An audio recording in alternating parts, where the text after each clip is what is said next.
America और चीन के बीच स्पेस रेस चल रही है। इसका मैदान चंद्रमा बन रहा है। आने वाले समय में दुनिया के बाकी देश भी इस होड़ में शामिल होंगे। इसके अलावा भी दोनों देशों के बीच स्पेस रेस का एक नया मैदान बनने वाला है। इसका एक इलाका भारतीय अंतरिक्ष अनुसंधान संस्थान यानी कि इसरो के आदित्य L1 की मंजिल भी है, यानी कि सन, सूरज। इस मिशन का उद्देश्य सूर्य का अध्ययन करना है। अंतरिक्ष यान को पृथ्वी से लगभग 15 लाख किलोमीटर दूर स्थित लैग्रेंजियन बिंदु यानी कि L1 पॉइंट पर भेजा गया है। अब 6 जनवरी 2024 की शाम 4 बजे तक आदित्य पहुंचेगा अपने L1 पॉइंट के ऊपर। इसरो को मिलेगी बहुत बड़ी कामयाबी। अब सिर्फ बचा है एक दिन। इसके बाद इसरो को एक बहुत बड़ी सफलता मिलने वाली है। 6 जनवरी 2024 की शाम करीब 4 बजे सूरज की स्टडी करने के लिए भेजा गया आदित्य सैटेलाइट अपने L1 पॉइंट पर पहुंच जाएगा, जो धरती से 15 लाख किलोमीटर दूर है। आदित्य L1 को 2 सितंबर को श्री हरिकोटा के सतीश धवन स्पेस सेंटर से लॉन्च किया गया था। लैग्रेंज पॉइंट में एंट्री इस मिशन का सबसे कठिन फेज है। इसके लिए सटीक नेविगेशन और कंट्रोल की जरूरत भी होगी। आदित्य L1 को हेलो ऑर्बिट में एंट्री करने के लिए अपनी ट्रैजेक्टरी और वेलोसिटी को बनाए रखना बहुत जरूरी होगा। कुछ दिनों पहले इसरो के चीफ एस सोमनाथ ने बताया था कि 6 जनवरी को ये काम होने वाला है, लेकिन उन्होंने इसके लिए कोई समय नहीं बताया था। इसरो चीफ ने कहा था कि समय तो हम नहीं बता सकते, लेकिन 6 जनवरी को L1 पॉइंट पर आदित्य पहुंच जाएगा। इसरो ने सूरज की स्टडी के लिए आदित्य सोलर ऑब्जर्वेटरी को भेजा था। जब आदित्य L1 लैग्रेंज पॉइंट पर पहुंचेगा, एक बार फिर इसका इंजन शुरू किया जाएगा ताकि ये आगे ना बढ़े। जब ये अपने नियत स्थान पर पहुंच जाएगा तो यह उस पॉइंट के चारों तरफ चक्कर लगाएगा और वहीं बना रहेगा। इस बार जब आदित्य L1 अपने तय स्थान लैग्रेंज पॉइंट पर सफलतापूर्वक स्थापित हो जाएगा तो वह यहाँ 5 साल तक काम करेगा, यहाँ 5 साल तक रहेगा। आदित्य L1 सूर्य में होने वाली गतिविधियों की जानकारी केवल भारत को ही नहीं बल्कि पूरी दुनिया को देगा। ये पूरा डेटा सूर्य के डायनामिक्स को समझने में कारगर होगा। इस डेटा की मदद से यह मदद मिलेगी कि सूर्य कैसे हमारी जिंदगी पर असर डालता है। सोमनाथ ने बताया कि 6 तारीख को आदित्य को L1 पॉइंट में इंसर्ट किया जाएगा और आदित्य L1 मिशन की सफलता का पहला सबूत भी कुछ दिनों पहले ही मिल चुका है।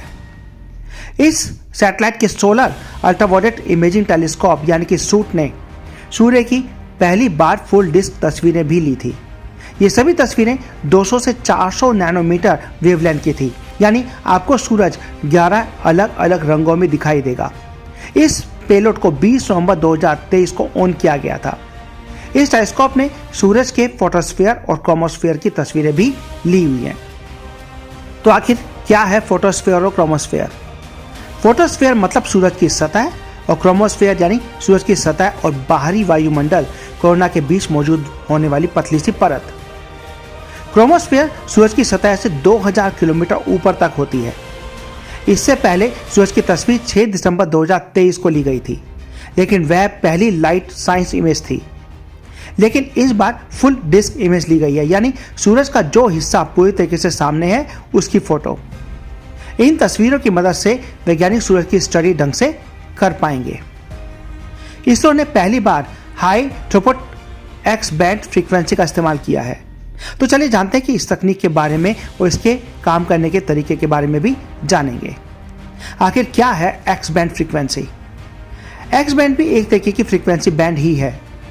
एस बैंड से तुलना करें तो यह 2.2 से लेकर 2.5 गीगाहर्ट्ज फ्रीक्वेंसी पर काम करती है, जबकि एक्स बैंड 8 से 8.5 गीगाहर्ट्ज पर काम करती है।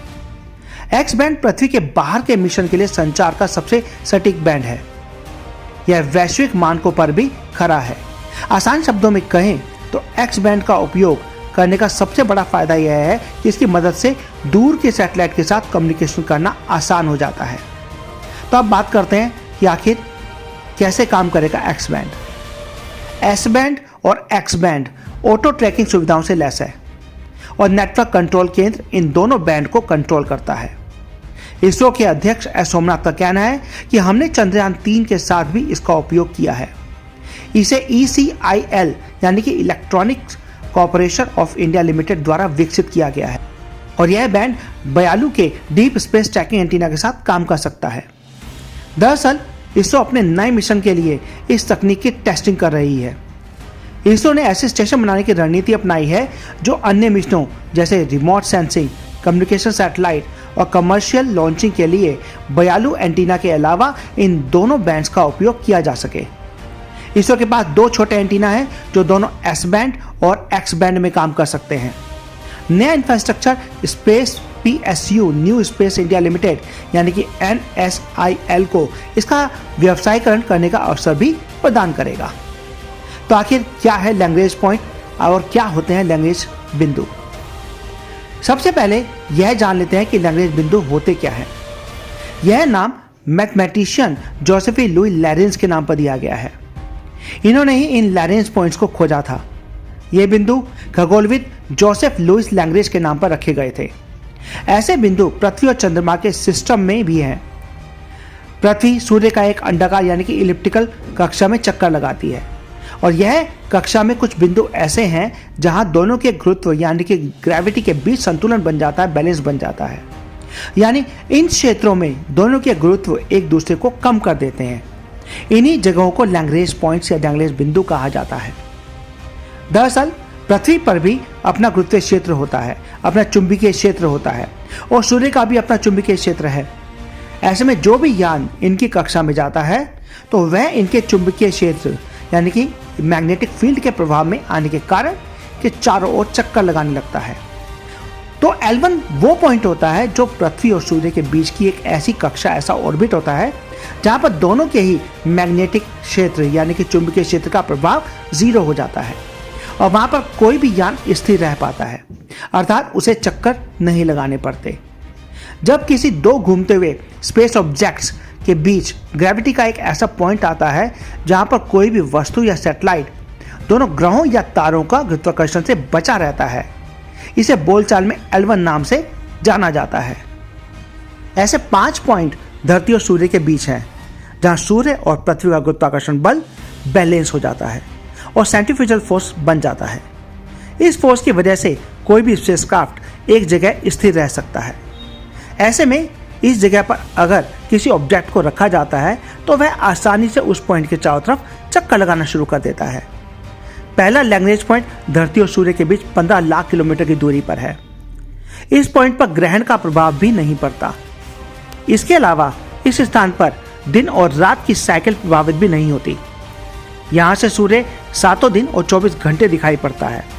वहीं ये पॉइंट पृथ्वी के नज़दीक है और यहाँ से संचार में काफ़ी आसानी होती है। इस कारण ये स्थान स्टडी के लिहाज से भी अच्छा माना जाता है। तो चलिए अब बात करते हैं कि 5 कौन कौन से स्थान हैं। इन पॉइंट्स पर स्थापित किए गए सैटेलाइट्स को सूर्य या पृथ्वी के ग्रेविटेशन यानी गुरुत्व से बचने के लिए एनर्जी नहीं लगानी पड़ती, वो यहाँ स्थिर रहते हैं। सूर्य और पृथ्वी के सिस्टम में 5 लैग्रेंज बिंदु पहचाने गए हैं। सूर्य और पृथ्वी के बीच का बिंदु L1 कहलाता है। वहीं L2 सूर्य और पृथ्वी के बिल्कुल अपोजिट पृथ्वी के पीछे होता है। L3 पृथ्वी की कक्षा एक पॉइंट होता है पर सूर्य के पीछे होता है। L4 और L5 पृथ्वी और सूर्य के साथ ट्रायंगल बना लेते हैं। अब ये सैटेलाइट के लिए आदर्श पॉइंट क्यों हैं? ये इलाके सैटेलाइट के लिए आदर्श होते हैं क्योंकि यहाँ उन्हें अपनी स्थिति बनाए रखने के लिए ज़्यादा ऊर्जा की जरूरत नहीं होती। इसी तरह के बिंदु पृथ्वी चंद्रमा के सिस्टम में भी हैं। पृथ्वी और चंद्रमा के अवलोकन यानी कि ऑब्जर्वेशन के लिए ये आदर्श स्थान है। यही कारण है कि जब अमेरिका और चीन पृथ्वी की कक्षा की जगह इन बिंदुओं पर सैटेलाइट भेजने वाले हैं, जिससे यहाँ के लिए स्पेस रेस शुरू हो जाएगी। चीन पहले ही क्वैकियो रिले सैटेलाइट पृथ्वी चंद्रमा के सिस्टम के L2 पॉइंट पर भेज चुका है। यह चंद्रमा पर चांगी 4 प्रोब के साथ संचार कर रहा है। वहीं अमेरिका भी अपने गेटवे लूनर आउटपुट जैसे अभियानों को पृथ्वी चंद्रमा के L2 पर भेजने वाला है। L2 से चंद्रमा का पिछला हिस्सा दिखाई देता है। यहाँ और भी सैटेलाइट स्थापित करने की होड़ होगी और दूसरे बिंदु भी इसमें शामिल होंगे। दरअसल आदित्य L1 यान को लैग्रेंजियन पॉइंट पर इसलिए स्थापित करने का निर्णय लिया गया है क्योंकि सूर्य और पृथ्वी जैसे 2 ऑब्जेक्ट्स लैग्रेंज पॉइंट पर एक ऑप्टिमम पॉइंट्स बन जाता है। यहाँ किसी भी यान को कम ईंधन की खपत के साथ रखा जा सकता है। पृथ्वी से L1 की दूरी सूर्य से पृथ्वी की दूरी का केवल 10% हिस्सा ही है। तो आखिर पृथ्वी से सूर्य की दूरी है कितनी? अब आपने ये तो जान लिया कि सूर्ययान यानी कि आदित्य L1 लगभग 15 लाख किलोमीटर की दूरी तय करता हुआ सूर्य के थोड़ा और पास पहुंचेगा और उसका अध्ययन करेगा, किंतु क्या आपको पृथ्वी की सूर्य से दूरी का कुछ अंदाजा है? ऐसे में आज हम इस रहस्य से भी पर्दा उठाते हुए आपको बता देते हैं कि सूर्य पृथ्वी से बहुत ही ज़्यादा दूर है। इसकी कैलकुलेशन लाखों में नहीं बल्कि करोड़ों में की जाती है, यानी कि सूर्य पृथ्वी से करोड़ों किलोमीटर की दूरी पर स्थित है।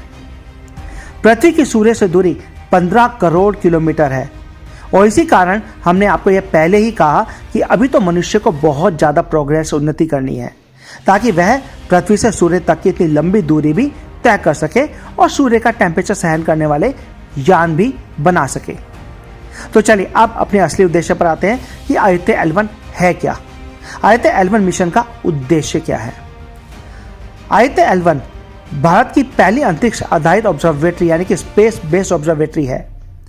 आदित्य L1 मिशन सौर गतिविधियों का अध्ययन करने के लिए लॉन्च हुआ है। यह सूर्य से इतनी दूर तैनात होगा कि उसे गर्मी तो लगे लेकिन खराब ना हो, क्योंकि सूरज की सतह से थोड़ा ऊपर यानी फोटोस्फीयर का टेम्परेचर करीब 5500 डिग्री सेल्सियस रहता है और उसके सेंटर का टेम्परेचर 1.50 करोड़ डिग्री सेल्सियस रहता है। ऐसे में किसी यान या स्पेसक्राफ्ट का वहां जाना संभव नहीं है। यान के पेलोड यानी के उपकरण सूर्य की सबसे बाहरी परत कोरोना, फोटोस्फीयर और क्रोमोस्फीयर, कोरोनल मास इजेक्शन यानी कि सूर्य में होने वाले पावरफुल ब्लास्ट, पावरफुल विस्फोट, प्री फ्लेयर और फ्लेयर गतिविधियों, उनकी विशेषताएं, सौर तूफान की उत्पत्ति आदि फैक्टर्स का यानी कि कारकों का अध्ययन करेगा। वर्तमान समय में इसरो इस बात पर भी अध्ययन करेगा कि आखिर अंतरिक्ष के मौसम पर सूर्य की गतिविधियों का क्या प्रभाव पड़ता है। तो चलिए बात करते हैं कि इस मिशन में खर्च कितना आया। इसरो के इस मिशन में चंद्रयान 3 मिशन से भी कम खर्च आया है। इस सौर मिशन में 400 करोड़ रुपए खर्च हुए हैं, जबकि नासा की ओर से लॉन्च किए गए सौर मिशन में लगभग 12,300 करोड़ रुपए खर्च हुए थे। भारत का आदित्य L1 पूरी तरीके से स्वदेशी है। इस मिशन को बेंगलुरु के इंडियन इंस्टीट्यूट ऑफ एस्ट्रोफिजिक्स यानी कि IIA ने तैयार किया है। इसरो के मुताबिक आदित्य L1 अपने साथ फोटोस्फीयर, क्रोमोस्फीयर और सूर्य के सबसे बाहरी परतों यानी कि कोरोना का निरीक्षण करने के लिए 7 पेलोड लेकर जाएगा। इनमें से 4 पेलोड सूरज पर नजर रखेंगे, बाकी 3 L1 पॉइंट के आसपास का अध्ययन करेंगे। तो चलिए अब बात करते हैं कि आखिर इस मिशन को क्यों नाम दिया गया आदित्य L1। जब भी कोई अंतरिक्ष संस्था जैसे नासा या इसरो अंतरिक्ष या ब्रह्मांड पर अनुसंधान करने के लिए अपने किसी यान को भेजती है, फिर चाहे वह मानव रहित हो या मानव सहित, उसे एक नाम दिया जाता है। यह नाम ही उस यान की पहचान होती है और दुनिया में वह इसी नाम से ही जाना जाता है। अब जिस प्रकार भारत ने चंद्रमा पर जो यान भेजा था उसका नाम चंद्रयान 3 रखा, अर्थात वह चंद्रमा पर मिशन भेजने की तीसरी श्रृंखला थी जो वहां के दक्षिण ध्रुव यानी कि साउथ पोल पर उतरने में सफल रहा था। इससे पहले के चंद्रयान 1 और चंद्रयान 2 के काम और उद्देश्य अलग थे, जिसमें से चंद्रयान 2 चंद्रमा की सरफेस पर सतह पर उतरने में विफल हो गया था। अब इसी तरह इसरो ने सूर्य का अध्ययन करने के लिए भी योजना बनाई है। उसके लिए जिस यान को लॉन्च किया गया है उसका नाम आदित्य L1 रखा गया है। हालांकि उसका उद्देश्य सूर्य की सतह पर उतरना नहीं होगा और यह संभव भी नहीं है। यह केवल सूर्य के पास के लैग्रेंज पॉइंट्स पर रखा जाएगा। अब सूर्य तो बहुत ही ज़्यादा गर्म होता है, वहाँ पर उतरना संभव भी नहीं है। यहाँ तक कि उसके पास के पॉइंट पर भी जाना यानी कि उसके पास के बुध ग्रह पर भी जाना मनुष्य के लिए वर्तमान समय में संभव नहीं है। ऐसे में आदित्य L1 मिशन को सूर्य का अध्ययन करने के लिए उससे एक निश्चित दूरी पर स्थापित किया जाएगा। L1 का मतलब लैग्रेंज पॉइंट 1 है। कोई लैग्रेंज पॉइंट अंतरिक्ष में वो स्थान है जहां 2 बड़े ऑब्जेक्ट्स का गुरुत्वाकर्षण आपस में बैलेंस हो जाता है। इस प्रकार से लैग्रेंज पॉइंट्स किसी अंतरिक्ष यान के लिए पार्किंग स्थल का काम करते हैं। यहाँ किसी यान को वर्षों तक रखकर तमाम परीक्षण किए जा सकते हैं और कई जानकारियाँ जुटाई जा सकती हैं। अब चूंकि सूर्य का दूसरा नाम आदित्य है, इसका लक्ष्य L1 तक पहुंचना है, इसलिए इस मिशन को आदित्य L1 का नाम दिया गया है। आदित्य L1 सूर्य का अध्ययन करने वाली पहली स्पेस बेस्ड इंडियन लैबोरेटरी होगी। आदित्य L1 मिशन, जिसका उद्देश्य L1 के चारों ओर की कक्षा में सूर्य का अध्ययन करना है। आखिर क्या करेगा आदित्य L1 स्पेसक्राफ्ट? सौर तूफानों के आने की वजह, सौर लहरों, उनका धरती के वायुमंडल पर क्या असर होता है, ये बताएगा। आदित्य सूरज के कोरोना से निकलने वाली गर्मी और गर्म हवाओं की स्टडी करेगा। सौर हवाओं के विभाजन और तापमान की स्टडी करेगा। सौर वायुमंडल, सोलर एटमॉस्फेयर को समझने का प्रयास करेगा। आदित्य L1 के तहत सूर्य के क्रोमोस्फेयर और कोरोना की गतिशीलता का अध्ययन करना है। दरअसल सूर्य पर इतना अत्यधिक तापमान वहां लगातार हो रहे प्लाज्मा के विस्फोट के कारण होता है। इस प्लाज्मा विस्फोट की किरणें अंतरिक्ष में जगह जगह फैल जाती हैं और इसके कण यानी कि इसके पार्टिकल्स हमारी पृथ्वी पर भी पहुंचते हैं। हालांकि पृथ्वी चुंबकीय तरंगें इसे पृथ्वी के अंदर तक पहुंचने से रोक देती हैं, लेकिन फिर भी यह हमारी पृथ्वी की कई परतों को भेद देता है, उन्हें काफ़ी गंभीर क्षति पहुंचती है। ऐसे में सूर्य के प्लाज्मा विस्फोट, उसके चारों ओर की कोरोना का अध्ययन करना इसके मुख्य उद्देश्य है। सूर्य पर कितना ज़्यादा टेम्परेचर है, उसका अध्ययन भी आदित्य L1 का काम होगा। एक तरीके से इसके जरिए हम सूर्य को और नज़दीक से जान पाने में सक्षम होंगे। सूर्य के चारों कोरोना अर्थात उसकी कक्षा में किस तरीके पर या किस जगह पर कितना टेम्परेचर है, तापमान है, इसका भी अध्ययन होगा। इससे भविष्य में सूर्य के और समीप जा पाने में सक्षम होंगे ताकि नई जानकारियां प्राप्त की जा सके। सूर्य का चुंबकीय क्षेत्र कितना अत्यधिक शक्तिशाली है, उसका खिंचाव कितना है, यह किस किस को अपनी ओर खींच सकता है, इत्यादि का अध्ययन भी किया जाएगा। सूर्य के आसपास वायु की उत्पत्ति कैसे हो रही है, उसका प्रवाह क्या है, इसका स्ट्रक्चर यानी कि संरचना कैसी है, उसमें किस तरीके से वायु मिली हुई है, इन सब का अध्ययन भी इसी आदित्य L1 के तहत किया जाएगा। इसी के साथ ही सूर्य में कितने विस्फोट किस कारण से हो रहे हैं, इससे क्या कुछ हो सकता है, इसका भी अध्ययन करना आदित्य L1 का उद्देश्य होगा। लेकिन अब हम बात करते हैं सूरज की ही स्टडी क्यों, आखिर क्यों जरूरी है ये मिशन। जिस सोलर सिस्टम में हमारी पृथ्वी है, उसका सेंटर सूर्य ही है। अभी 8 ग्रह सूर्य का ही चक्कर लगाते हैं। सूर्य की वजह से ही पृथ्वी पर जीवन है। सूर्य से लगातार एनर्जी बहती रहती है। इन्हें हम चार्ज पार्टिकल्स कहते हैं। सूर्य का अध्ययन करने से समझा जा सकता है कि सूर्य में होने वाले बदलाव अंतरिक्ष को और पृथ्वी पर जीवन को कैसे प्रभावित कर सकते हैं। सूरज हमारा तारा है यानी कि स्टार है, उससे ही हमारे सौरमंडल की ऊर्जा यानी कि एनर्जी मिलती है। इसकी उम्र लगभग 450 करोड़ साल मानी जाती है। अब बिना सौर ऊर्जा के पृथ्वी पर जीवन संभव ही नहीं है। सूरज की ग्रेविटी की वजह से ही इस सौरमंडल यानी कि सोलर सिस्टम में सभी ग्रह टिके हुए हैं। सूर्य का सेंटर यानी कि कोर में न्यूक्लियर फ्यूजन होता है, इसलिए सूर्य चारों तरफ आग उगलता हुआ दिखता है। सूरज की स्टडी इसलिए भी ताकि उसकी बदौलत सौरमंडल यानी कि सोलर सिस्टम के बाकी ग्रहों को भी समझा जा सके। सूरज की वजह से लगातार धरती पर रेडिएशन, गर्मी, मैग्नेटिक फील्ड और चार्ज पार्टिकल्स का बहाव आता है। इसी बहाव को सौर ऊर्जा या सोलर विंड कहते हैं। ये हाई एनर्जी वाले प्रोटॉन से मिलकर बने होते हैं। सोलर मैग्नेटिक फील्ड का पता चलता है जो कि बेहद विस्फोटक भी होता है। कोरोनल मास इजेक्शन यानी कि CME की वजह से आने वाले सौर तूफान से धरती को कई तरीके के नुकसान की आशंका रहती है।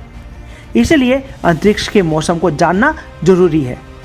यह मौसम सूरज की वजह से बनता और बिगड़ता है। चलिए अब बात करते हैं कि आदित्य L1 काम कैसे करेगा। अब आपका अगला प्रश्न ये होगा कि जब यह सूर्ययान आदित्य L1 सूर्य की सतह पर ही नहीं उतरेगा तो उसका अध्ययन कैसे करेगा। तो हम आपको यह बता दें कि यह आवश्यक नहीं है कि किसी चीज़ का अध्ययन करने के लिए उसकी सतह पर ही उसे उतारा जाए। हम उसके पास जाकर भी उसके बारे में बहुत कुछ पता कर सकते हैं। कहने का अर्थ यह हुआ कि अभी तक हम सूर्य को बहुत कम जानते हैं और वहाँ तक पहुँचना हमारे लिए असंभव है। ऐसे में उसके जितना नज़दीक जाया जा सकता है उतना नज़दीक जाकर उसका अध्ययन करना, उसके बारे में और जानकारी जुटाना और उसके बाद यदि संभव हो तो भविष्य के मिशन में सूर्य के और समीप जाना ही कार्य योजना का हिस्सा होता है।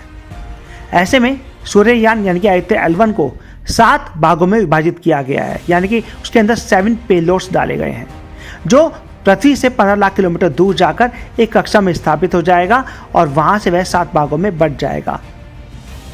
इन 7 भागों को पेलोड्स कहा जाता है।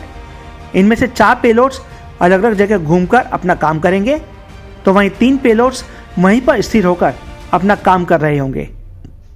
इनमें प्रत्येक पेलोड का काम अलग अलग होगा, जो सूर्य की जानकारी एकत्र कर रहे होंगे। इससे हमें सूर्ययान यानी कि आदित्य L1 के उद्देश्यों को पूरा करने में सफलता मिलेगी। तो अब अगर इनके पेलोड्स के बारे में बात करें तो आदित्य L1 पर ऑन बोर्ड कुल 7 पेलोड हैं। इनमें से 4 रिमोट सेंसिंग पेलोड्स हैं और 3 इन सीटू पेलोड्स हैं। रिमोट सेंसिंग पेलोड्स के बारे में बात करें तो विजिबल एमिशन लाइन कोरोनाग्राफ यानी कि VELC कोरोना इमेजिंग और स्पेक्ट्रोस्कोपी का काम करेगा। सोलर अल्ट्रावायलेट इमेजिंग टेलीस्कोप यानी कि SUIT सूट प्रकाश मंडल और क्रोमोस्फीयर इमेजिंग नैनो और ब्रॉड बैंड में काम करेगा। Solar low energy X-ray spectrometer यानी कि SOLEX SOLEXS soft X-ray spectrometer की तरह काम करेगा। High x ray spectrometer. नाउ बात करें इन सीटू पेलोड्स की, Aditya solar wind particle experiment यानी कि ASPEX plasma analyser package for Aditya यानी कि PAPA advance triaxial high resolution digital magnetometers. उम्मीद है कि आपको हमारी यह पूरी इन्फॉर्मेशन जरूर पसंद आई होगी। हमने अपनी तरफ से पूरी कोशिश की है आदित्य L1 से संबंधित सभी जानकारियां आप तक पहुंचाने की, ताकि आपको इस विषय के संदर्भ में किसी दूसरी वेबसाइट या किसी दूसरे वीडियो पर जाने की जरूरत ही ना पड़े। अगर आपको यह जानकारी पसंद आई हो या कुछ नया सीखने को मिला हो तो कृपया इसे दूसरे सोशल मीडिया नेटवर्क पर शेयर जरूर करें और हमारे इस चैनल को सब्सक्राइब जरूर करें। Thank you.